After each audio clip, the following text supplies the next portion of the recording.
To our reporter Inzamam Rashid, who is standing by overlooking the Strait of Hormuz in Dibba in the UAE. Good to see you, Inzamam. First, I want to ask you about those Iranian threats that were made against UAE ports yesterday.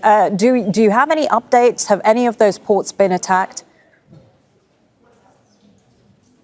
Well, it was a stark warning that came from the Iranian military yesterday, specifically telling not just the UAE as a whole, but its residents to evacuate areas like ports, like docks, and also US military sites across the UAE, specifically telling people to leave those areas because missiles and drones were incoming. Overnight, we have seen a number of threatened attacks towards the UAE. We saw that the Ruwais oil refinery in Abu Dhabi was targeted. The Al Dhafra air base was also targeted, but it seems that the UAE missile defense systems have kicked in and ensured that there hasn't been any attacks on the ground or any destruction on the ground. But like I said, it was a very stark warning that came from Iran yesterday, one that actually, I think, rocked the UAE because they were unhappy about how Iran had singled out the UAE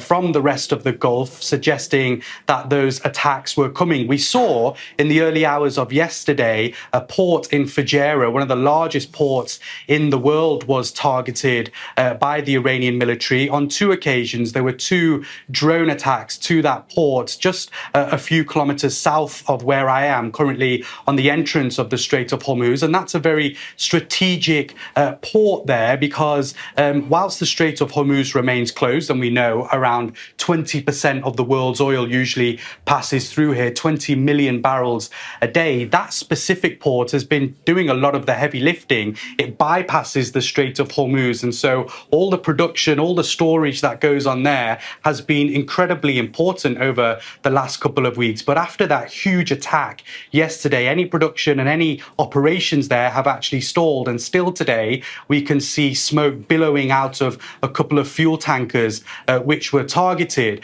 But in terms of the UAE response, well, they've, like I said, been pretty angry over the last 24 hours for Iran singling out the UAE. We heard directly from the UAE president's diplomatic advisor, Anwar Gargash, and he said that there is no such UAE aggression on Iran and that the Iranian policy is confused, that their arm is misdirected and it's lost its compass. He also said that the UAE continues to prioritize reason and logic, maintaining restraint and seeking an exit for Iran in the region. I think that's a denial that there has been any UAE involvement on attacking Iran, not necessarily ruling out that perhaps the US have used bases in the country and the wider Gulf to actually target Iran, particularly that attack on Kaj Island, which we know has caused a lot of anger inside Iran and retaliation to the UAE